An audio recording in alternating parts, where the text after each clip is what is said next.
太奇怪了，这胸腔内部完好无损，这胃部食道和气管也没有中毒的表现，这是怎么回事？见男子无伤损处，须看粪门，恐有应物自此入。宋词洗冤集录。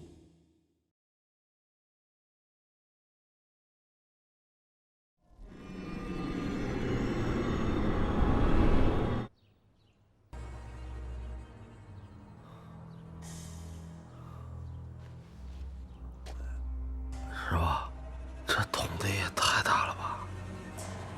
这部位解剖能说明什么？小六啊，从肛门处到大肠处全部萎缩，你知道这是怎么造成的吗？不知道。灼伤，烫的。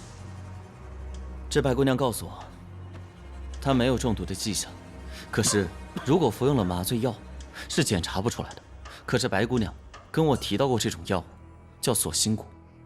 她和沈姑娘去过镇上，3个月前，有人去药店买了锁心骨必要的材料龙眼草。是他们俩之前让人用了锁心骨？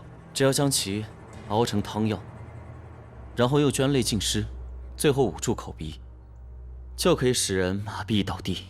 我相信凶手第一步就是这么做的。这还想不明白？这样吧，简单演示一下。啊？哎，不是，师傅，这怎么演示啊？这一心道长一开始被凶手捂住口鼻，麻痹倒地，倒啊。然后，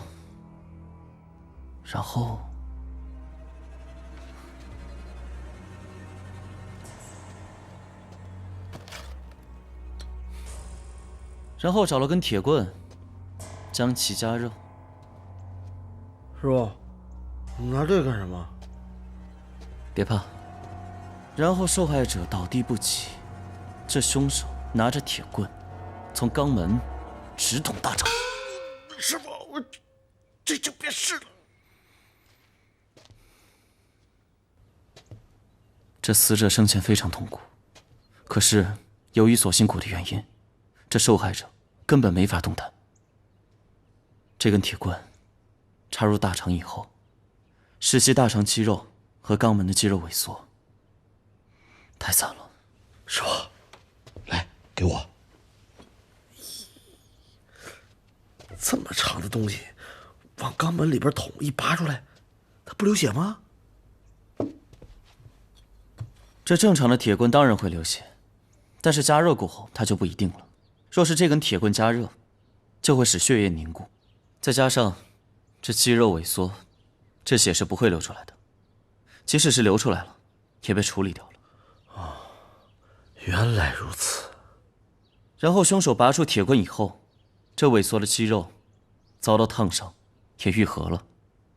没有人验尸会去那个地方验，也没有人会想到那个是致死处，所以根本就查不到原因。师傅，我太佩服你了。原来人是这么死的，真没想到，这凶手居然用这么卑鄙的手段来杀人。凶手这么做，就是增加死者的诡异。一个查不出死因的死者，足够让庄子的上上下下全部人心惶惶，最后都是归结于胡金所为。太好了，冲儿，赶紧去把宋公子的调查结果告诉庄上的所有人，这一切都是人干的，和胡京无关。是。这要是一般人啊，还真查不出死因，也就像你这种变态可以。确实，我跟死尸打交道是变态，那你呢？跟鬼神打交道，你更变态。你能不能下次换点新鲜的怼我啊？菜来啦！今天你们辛苦了，我亲自做午饭。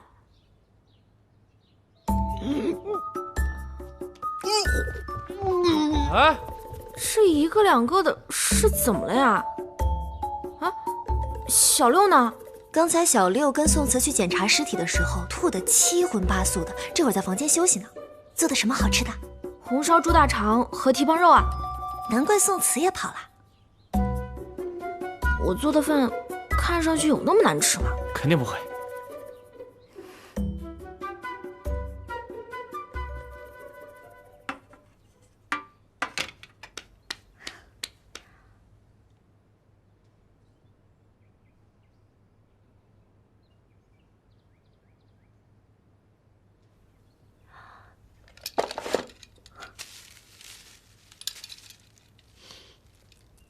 尹家果然家大业大，药房居然还有乌拉草，不错。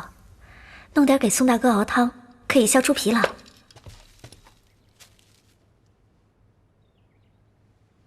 白姐姐，哎，沈姑娘，你怎么来了？你身体不舒服啊？没有，我来是想找你帮个忙。哦，你说。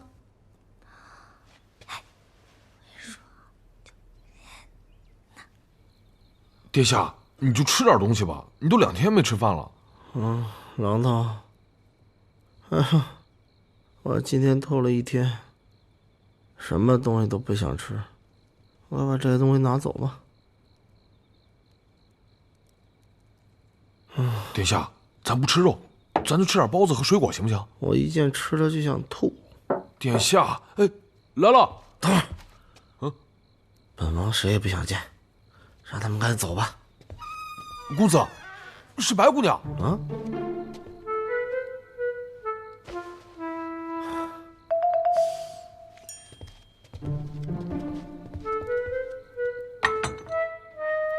小六，我听说你吐了一天，特意亲自熬了一碗粥，你趁热喝。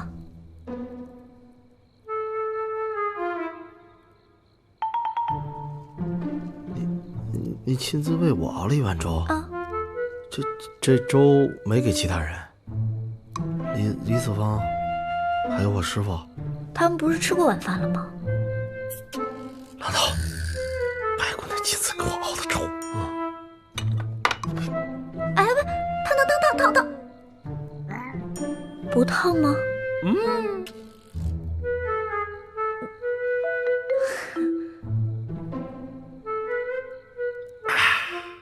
那个，我也想跟你聊聊。你来我屋找我聊聊天儿。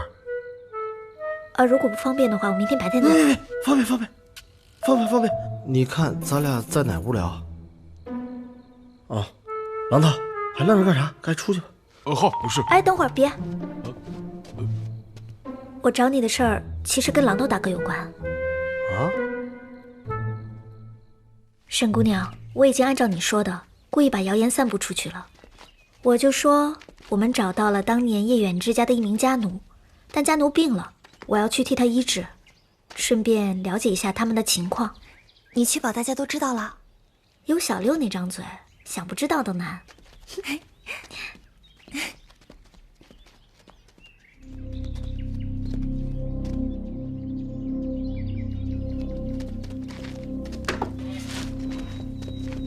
李丁在家吗？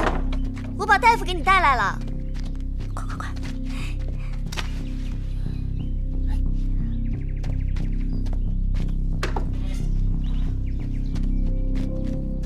这下你跑不掉了吧？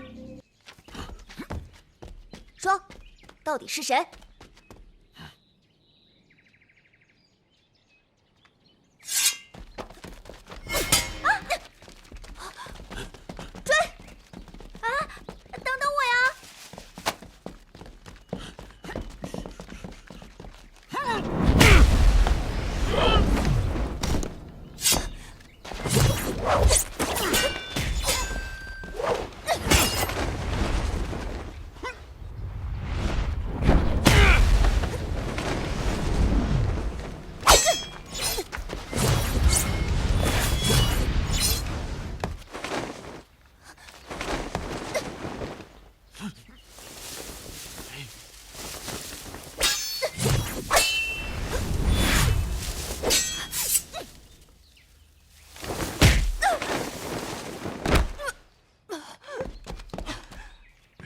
没事吧，沈姑娘？没事。你找死！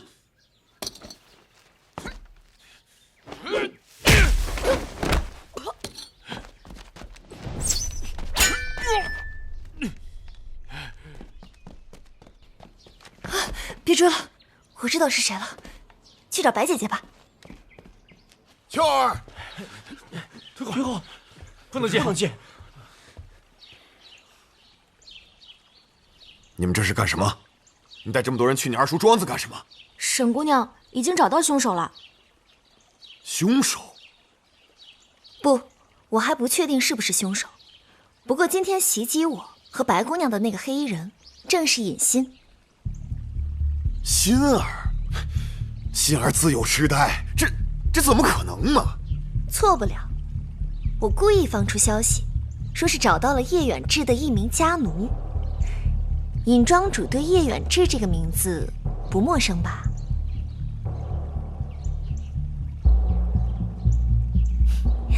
关于叶远志的事情，我只了解一部分，但大概情况已经掌握了。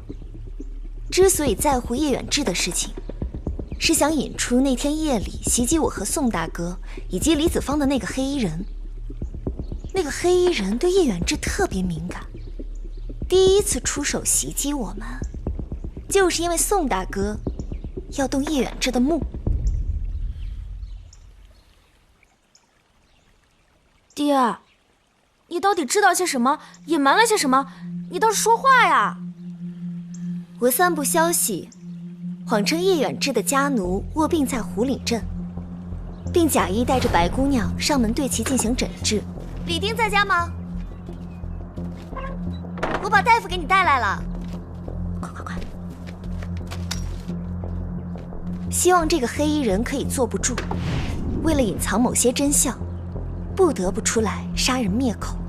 但实则我安排了榔头兄弟暗中埋伏，想要抓住这个人。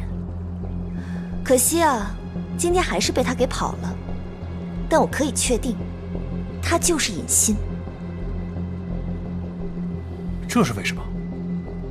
因为知道我们此行目的的，就只有尹家庄的人了。而在尹家庄的人里，用过这款大力胭脂的，除了我、白姑娘以及尹姑娘之外，就只有尹欣姑娘了。给你吧。今天我和黑衣人交手的时候，在他的身上也闻到了这款香胭脂特殊的味道。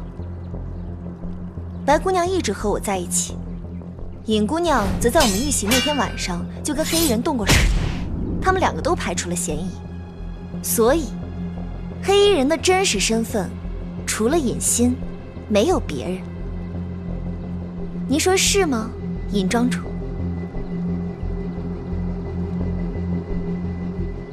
爹，你倒是说话呀！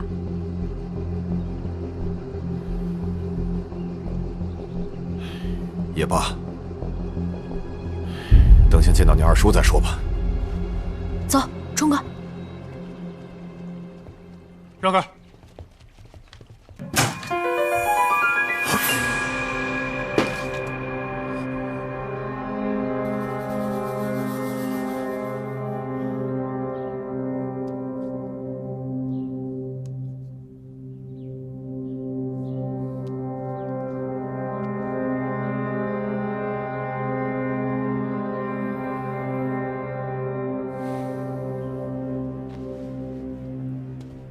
二庄主是窒息死的。茂春真的是自杀吗？哎呀，我看了，门外边锁着，人吊在房梁上，明显是上吊。可二庄主为什么要自缢呢？这脖子处有明显勒痕，舌根压在后上方，咽喉壁以及软腭后端也有明显接触，这的确是自缢的特点。尹庄主，这二庄主可有自杀的动机？茂春绝不会自杀的。他这个人性格自负，虽然说我们兄弟二人关系不太融洽，但这些年已经有明显和好的趋势。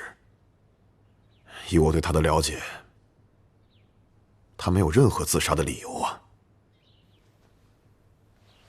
我建议先把二庄主尸体搬走，让我们好好检查一下。你是说，你还要检查屋子，所以有可能是他杀？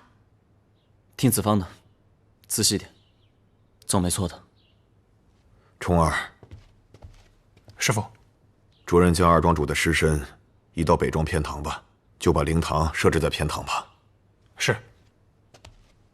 乔儿，想办法把你妹妹找回来吧。你二叔不在了，不管他是不是刺杀你朋友的凶手，我们都得把他给找回来呀。我知道了，爹。子方，我留下来查看一下，人太多会破坏现场，带他们走吧。明显就是自杀嘛！门口的门锁上，人吊房梁上自杀了，而且我师傅都说了，什么压舌根、后向上方、什么软腭之类的，我敢断定他就是凶手。凶手？你的判断依据呢？很简单啊，他们兄弟俩不和呀。你想想，北庄那么大，到处都是佣人和丫鬟，而南庄呢？咱们走了这么长时间，没看见一个佣人。什么狐精、死人，为什么都发生在北庄？这就说明，尹茂春妒忌他哥有那么多钱，所以才弄这些神鬼的事儿。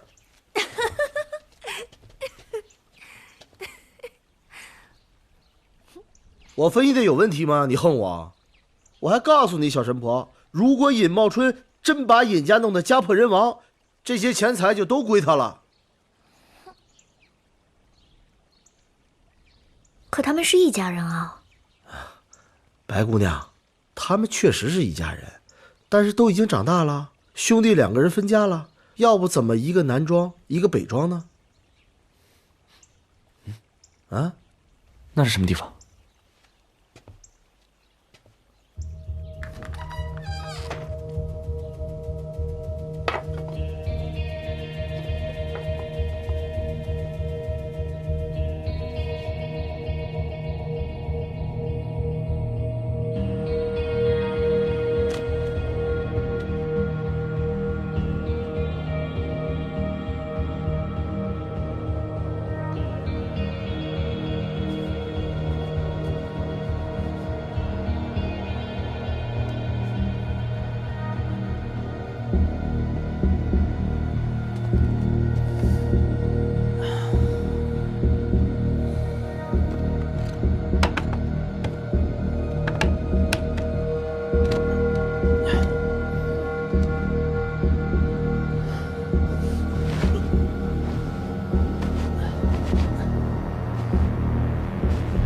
宋大哥，你干嘛呀，宋大哥？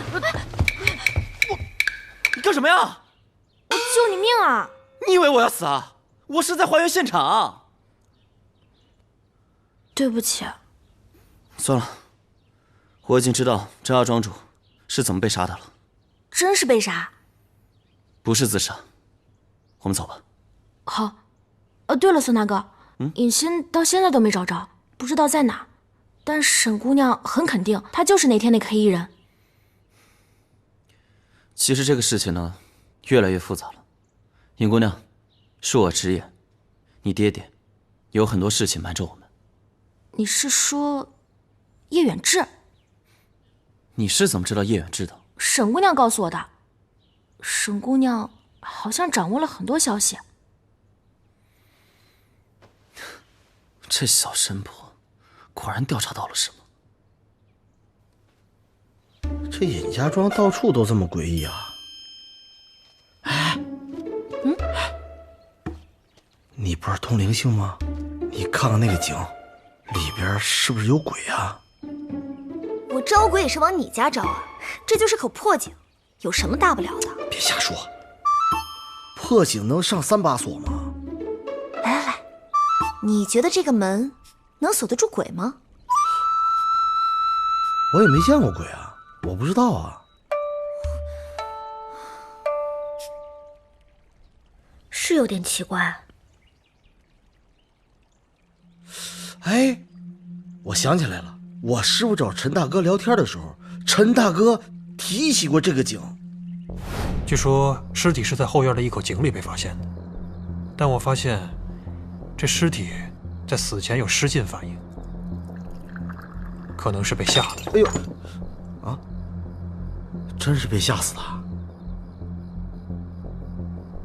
冲哥，你们这男装里边到底有什么呀？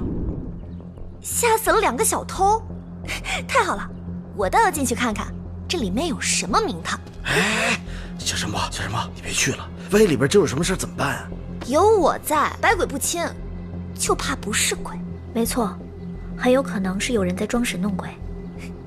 拿着。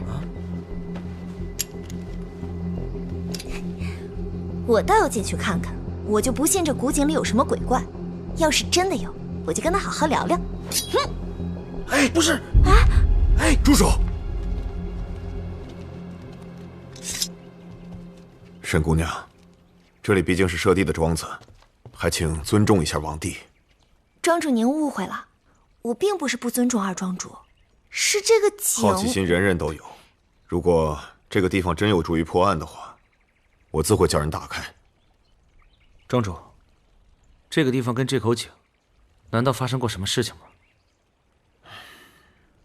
茂春他一生命运多舛，早年得有一子，就是摔在这口井里给淹死的。后来才有了隐心，没想到又是一个痴儿。我那弟媳一时看不开，这一儿一女一死一痴，所以也就投了这口井。自那以后，茂春就让人把这口井给封了起来，就连这半个院子也都不再让人进来了。庄主，是西月鲁莽了。这些都是些往事，平常不与人提及。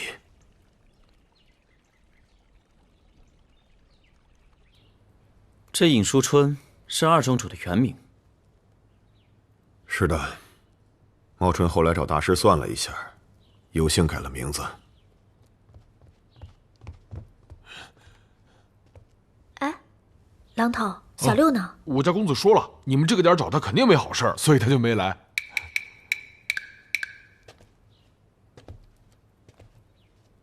宋慈小兄弟，你说茂春是被人杀的，现在人都来了，你请说吧。好，这二庄主的确是被这根绳子吊死的，只不过他并不是自杀。二庄主吊死的那根房梁上方，那里有被剧烈摩擦的痕迹，一看就是吊起过重物。而这绳子也有被大段摩擦的痕迹。以我的猜测，凶手正是用这根绳子套住了二庄主的脖子，然后将其吊起来，活活窒息而死。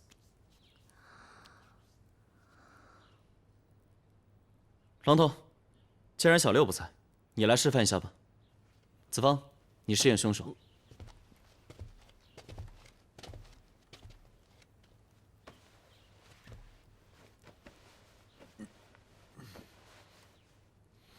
我来了，1、2、3，受不了，受不了，放。没事吧？没事吧？原来凶手是这么把二庄主给吊死的。虽然我知道凶手是怎么杀死二庄主的，可是门是从里边锁的呀，大家硬闯进来的，凶手又是怎么出去的呢？密室杀人，我们经历的还少吗？想必你应该已经破解这密室了吧？其实来福那个案子也是密室杀人，只不过那个比较复杂，我还没想明白。这个相对来说更简单一些。二庄主屋内的门锁，只要插销落入对应的锁槽，就可以从内反锁。而凶手只需要让门锁自动反锁的时间延至他离开后。其实方法很简单，用一个很粗的蜡烛支住那根木头，使这木头无法掉落，无法锁上门。随着蜡烛慢慢燃尽，蜡烛的支撑力不够，所以导致木头往下掉，也就将门给锁住了。当我们冲进房间的时候，这木条被我们冲断，所以凶手布置的现场也被我们摧毁了。而这屋子里只有一个已经死掉的二庄主，所以说这凶手根本就没有办法收拾这地上的蜡烛和蜡烛油。找到这些线索，这密室也就很容易解开了。原来如此，你要是真聪明，就把来福的那个密室也破了呗。我倒是想知道那个密室凶手是怎么做到的。那个密室其实就是一层窗户纸，一捅就破。只不过我现在还没想明白罢了。哼，密室解不解开并不重要，关键是要先找到凶手。这个凶手果然已经开始对我尹家庄的人下手了。尹庄主，恕我直言，这凶手是来尹庄复仇的，所以你们尹家的人都要注意安全了。我巴不得那个凶手来找我，看我怎么收拾他。巧儿，尹姑娘，还是得慎重一点。虽然你武功高强，但还要当心一点。万一凶手用一些下三滥的手段怎么办？不止尹姑娘，白姑娘，还有沈姑娘，都得多加小心。万一凶手认错人了之类的。关心的倒挺多的。我没有，尹姑娘。尹姑娘，尹姑娘，你想多了。宋大哥，借一步说话。好。大白天关什么门啊？我还能干嘛？把你吃了不成？叶远志已经查到了。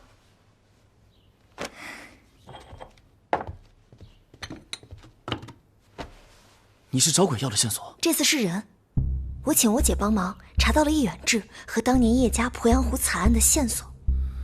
我猜这尹庄主跟叶远志的死有关。你猜的倒和我一样。先说说我查到的信息吧。20年前，也就是淳熙12年，金兵南下，一批北方的商贾士族南逃，叶家便是在这南逃的队伍里。除了叶家，还有尹家。叶家是河南的巨贾，尹家则是开镖局的。不知什么原因，行至鄱阳湖时，被一股金兵追上。这南逃队伍里的人死伤大半，叶家一家13口人全死了。侥幸逃脱的，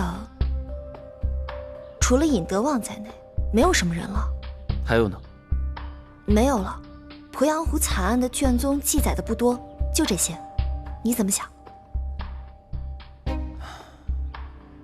我相信事情没有金兵追杀、杀人抢劫这么简单。这个事情多半和尹家的人有关系，搞不好是尹家为了抢夺财产，杀人灭口。你和我想的一样，尹家庄隐居在此，看似并没有什么正经营生，却好像有花不完的钱。这大概就和叶家被金兵所劫持的所有财产有关。我这次之所以单独来找你聊，是因为这件事情，我暂时还没有告诉任何人，尤其是尹姑娘。我相信，即便我们的猜测是正确的，尹姑娘一定也是不知道的。我们俩想的8、9不离10。而且尹庄发生这么大的事情，这尹庄主竟然对我们还有所隐瞒。如果是杀人抢劫，那他是打死都不会说的。所以，凶手很有可能是要为叶家报仇。之前派一心道长来说的那些话，就已经明示得很清楚了。事已至此，接下来怎么办？能怎么办？继续查呗。你不觉得尹德旺是自作自受吗？就算是自作自受，犯了罪，那也应该交给官府，而不是遭人报私仇。而且我相信，尹姑娘和尹夫人也都是无辜的。谁啊？宋大哥，我熬了一些汤给你，给你们趁热喝。多谢白姑娘。多谢白姑娘。有劳白姑娘了，我有些事先走了。哎，别，宋大哥一个人也喝不完，一起喝吧。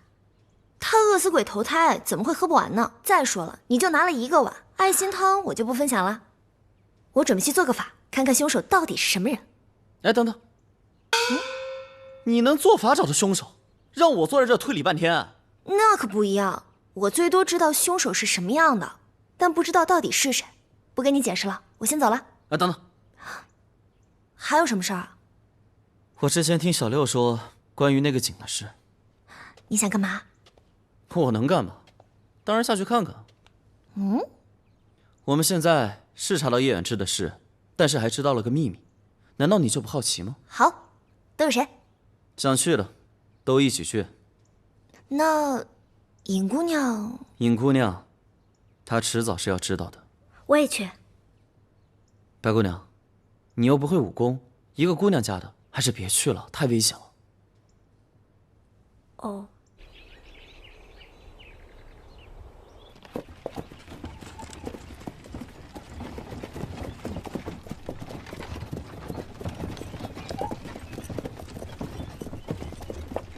玉，这是什么地方？将军，翻过了这座山，就到了狐妖岭的地界。最近的镇子叫狐岭镇，尹家庄就在狐妖岭上，和镇子隔了20里。我们是直接去尹家庄，还是在狐岭镇驻扎？尹德旺的庄子虽然大，也容纳不了我们这么多兄弟啊。算了，就不去麻烦他了，就到狐岭镇驻扎。是。记住，此次到狐岭镇，目的是剿匪，传我的命令。凡是传闲话者，军法处置。是。传将军令，前方狐岭镇驻扎。传闲话者，军法处置。传将军令，前方狐岭镇驻扎。传闲话者，军法处置。将军。哎，娘子，你怎么出来了？将军，这一路颠簸的，我都无聊死了。我看这里倒是山清水秀，我们要不要四处游玩一下？过了狐妖岭，前方不远就到了镇子。等到镇上安顿下来，我带着娘子把这附近好好逛逛，如何？郎头啊，郎正才擅自离开驻地，带兵往这儿来，这是要干什么呀？具体情况我也不是太清楚，不过据咱们的人传来消息说，他是以剿匪的名义离开的，直奔狐妖岭来。哼，一个驻地的将领，居然带着士兵擅自离开驻地奔这儿来，朝廷追究起来什么样的后果，他心里应该很明白。但郎正才冒这么大的风险带兵往这儿来，他想干什么呀？给我让开！让开！都让开！下！让开！后退！让开！让开！让开！让开！让开！快点！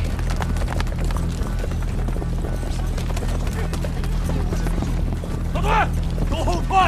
快！快让开！快让开！让开！让开！让开！让开！让开！让开！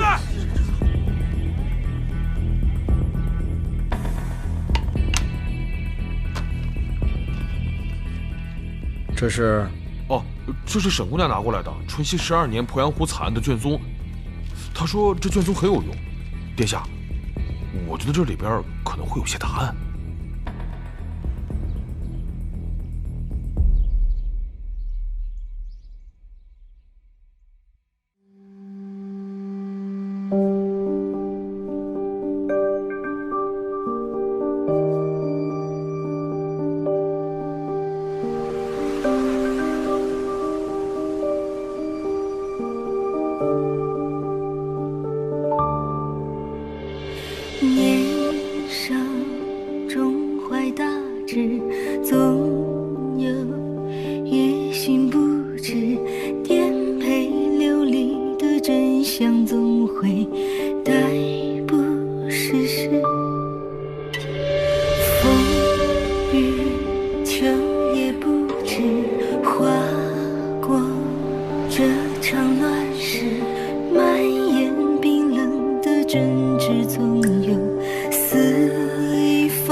无惧浮上的，于是化身。